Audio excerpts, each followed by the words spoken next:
오늘 우리에게 주실 하나님의 말씀 보도록 하겠습니다. 레위기 23장 33절로 44절 말씀입니다. 생명의 샘가 4월 28일 금요일 말씀 초막절 함께 읽겠습니다.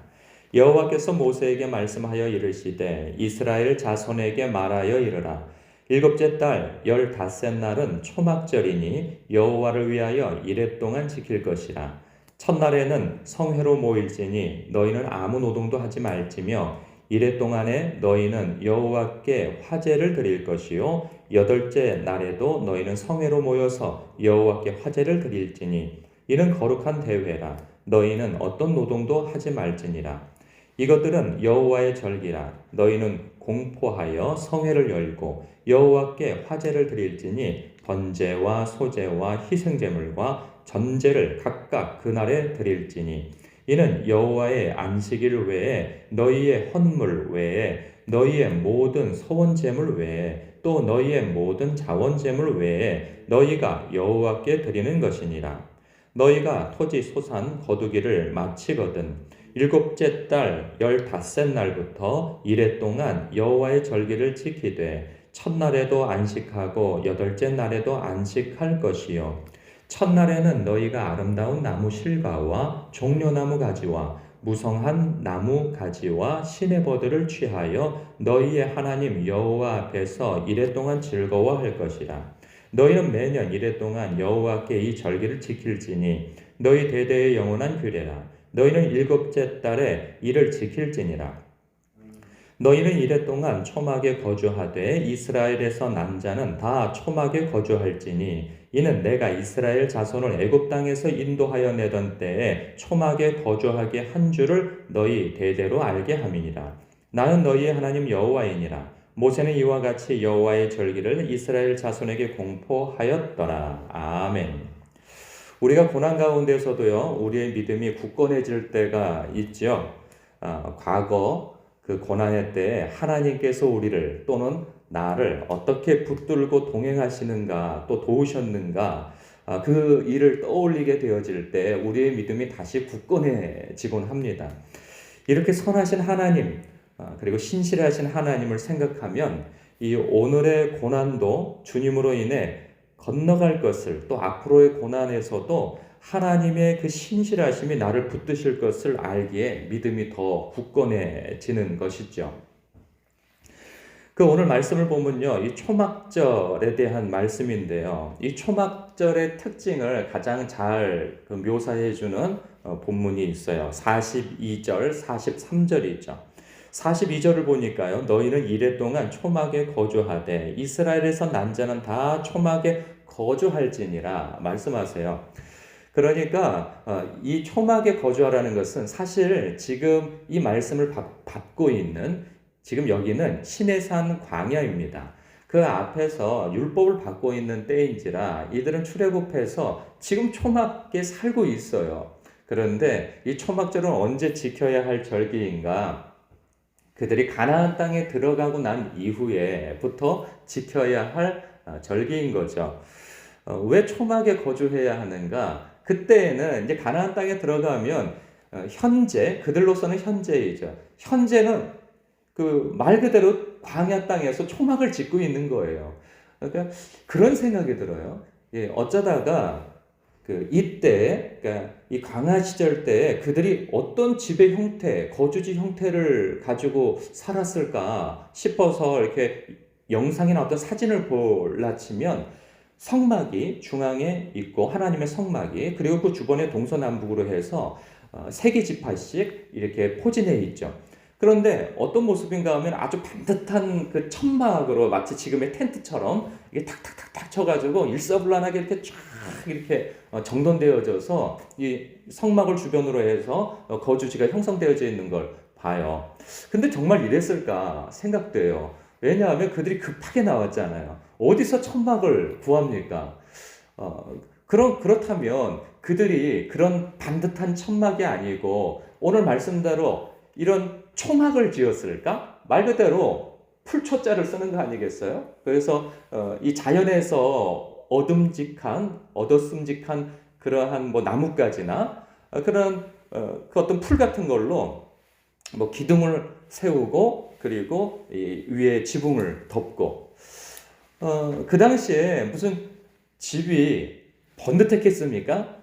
왜냐하면 때가 되면 옮겨야 되거든요. 오랫동안 거기 머물러 있을 수가 없습니다. 그러면은 바로 해체를 하고 또 어디 가서 또 쉽게 짓고 해야 하는데 그럴라 치면은 정말 말 그대로 아주 엉성하게 지은 그런 초막이 될 거예요.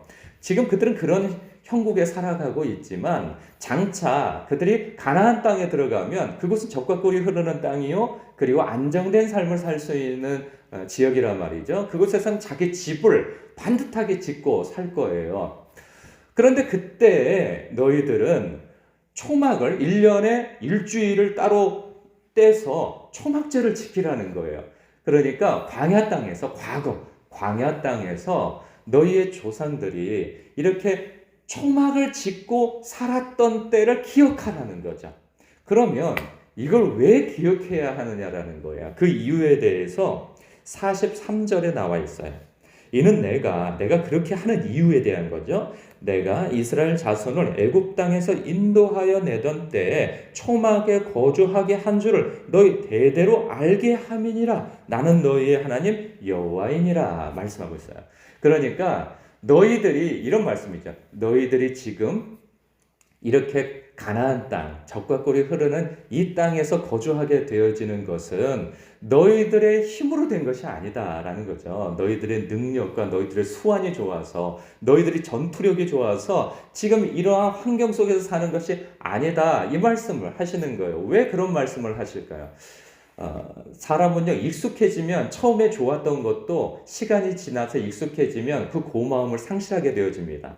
그래서 처음에는 우리도 그렇잖아요. 어떤 좋은 일을 탁 맞닥뜨리면 와 하나님 감사합니다. 정말 그동안 기도하고 소원하고 기대했던 것들이 다 이루어지면 하나님 앞에 너무 감사하죠. 그리고 이 감사가 계속 갈 것 같아요. 그런데 그 감사할 만한 것도 시간이 지나면 익숙해지고 그 감사의 강도가 확 줄어들죠. 심지어는요 그것이 하나님께서 그래도 도와주셨지만 그래도 내 힘으로 했어. 내 지혜와 능력과 내 계획이 있어서 했지라고 하는 마음이 들어선단 말이죠.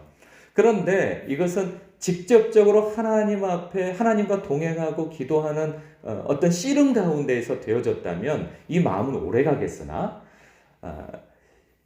부모나 혹은 다른 사람의 기도나 신앙의 연륜으로 어떤 공로로 얻은 수혜라고 한다면 그 후손들은 그런 마음이 더 적어지는 거죠.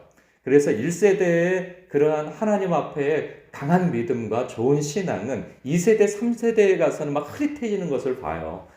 그럴 때 이 절기를 지키라는 거죠. 왜? 하나님께서 너희들이 지금 이 번듯한 때가 있었지만 너희들이 여기까지 오는 여정 속에서 그 광야 땅에서 너희들은 초막 생활을 했다는 거죠. 그런데 너희만 초막 생활을 했느냐? 그렇지 않다는 거예요. 전능하신 하나님께서 그 크신 하나님께서 너희들과 함께 초막 생활을 했다는 거예요. 하나님께서. 그렇잖아요. 하나님께서 초막 안에서 임재하셨어요. 그러면서 이 의미가 무엇입니까? 내가 그들 즉 너희와 함께 하였노라 말씀하시는 거예요. 너희들만 초막 생활한 것이 아니라 나도 초막 생활을 하면서 너희들과 동행했다는 거죠. 그래서 너희들과 함께하여 여기까지 이르렀다는 거죠. 즉 하나님의 신실함을 증거하고 보여주는 절기가 바로 초막절인 것이죠.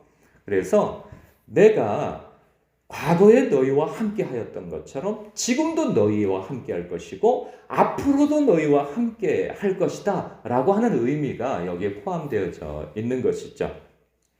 그렇게 초막만 짓고 들어가서 사는 것만 있지는 않아요. 그렇잖아요. 이 번듯한 생활을 하고 있다가 우리도 그래요. 어쩌다가 여름 때 어떤 한 날 택해서 야영을 하면 그거 즐겁고 좋은 일이죠. 그런데 일주일씩이나 집 앞에다가 천막 지어놓고 거기에서 생활하려고 생각해 보십시오. 그러면 여간 불편한 게 아니에요. 눕는 것도 불편하고 화장실 가는 것도 불편하고 씻는 것도 불편하고 다 불편해요. 그러한 것을 행할 때 그냥 고난만 겪으라고 하는 것은 아니에요. 오늘 말씀을 보니까요. 이날은 축제일이기도 해요. 39절에 보니까 너희가 토지 소상 거두기를 마치거든. 그러니까 모든 추수가 끝날 때인 거예요. 풍성할 때인 거죠. 그때부터 너희들은 이 초막절을 지켜나가라는 거예요. 그러면서 40절에 보니까 첫날에는 너희가 아름다운 나무 실과와 종려나무 가지와 무성한 나무 가지와 신의 버들을 취하여 너희의 하나님 여호와 앞에서 이레 동안 즐거워할 것이라. 그러니까 모든 게 풍성하잖아요. 그 초막절 들어가서 어려움만 겪지 말고 그 안에 들어가면서 과거를 생각하면서 하나님께서 허락하여 주신 그런 많은 좋은 실과들과 음식들을 갖다 놓고 먹으면서 즐거워하며 하나님께서 우리에게 어떻게 은혜를 베풀어 주셨는가 생각하라는 거죠. 어찌 보면 추수감사절과 같고 우리로서는 추석과 같은 그런 분위기가 아닐 수 없습니다. 이 말씀이 우리와 크게 상관이 있지는 않아요. 그런데 이 말씀이 배어있는 그 의미는 우리가 묵상해 볼 필요가 있는 것이죠. 우리의 삶은 늘 고난의 연속입니다. 하나가 끝나면 이제 앞으로는 탄탄대로겠지, 좋아지는 일만 있겠지 하지만 우리의 삶 속에서는 늘 하나가 끝나면 또 다른 언덕이 있고 산이 있는 것처럼 어떤 고난과 어려움은 계속 있단 말이죠. 그때 우리가 그 문제만을 바라보면 털썩 주저앉게 되어지고 두려움과 낙심과 우울감에 빠지게 되어지죠. 그때 과거 하나님께서 신실한 그 하나님을 생각하는 거죠. 그래서 그때 하나님께서 나를 이렇게 이기게 하셨어. 이렇게 그 문제를 해결토록 인도하셨지. 그 하나님은 신실하시고 영원하신 하나님이야. 그리고 그 하나님은 나를 사랑하셔. 그러니 오늘의 이 문제도 혹 내일 있을 그 문제도 하나님께서 앞서 행하실 것이고 나와 동행하실 것이며 합력하여 복을 이루시는 방향으로 나를 인도하실 거야 생각하고 묵상함으로 인하여서 오늘의 고난을 내일 있을 그러한 어떠한 일들에 대해서 우리는 소망과 믿음을 가지고 힘있게 살아갈 수 있게 되어지는 것이죠. 오늘도 우리를 향한 신실하신 하나님 그리고 전능하신 하나님이 우리를 사랑하시니 그것만한 믿음이 없는 것이죠. 오늘 그 좋으신 하나님을 묵상하심으로 인하여서 오늘 하루도 감사와 기쁨으로 또 화평한 마음으로 하루를 시작하시길 주님의 이름으로 축복합니다. 기도하겠습니다.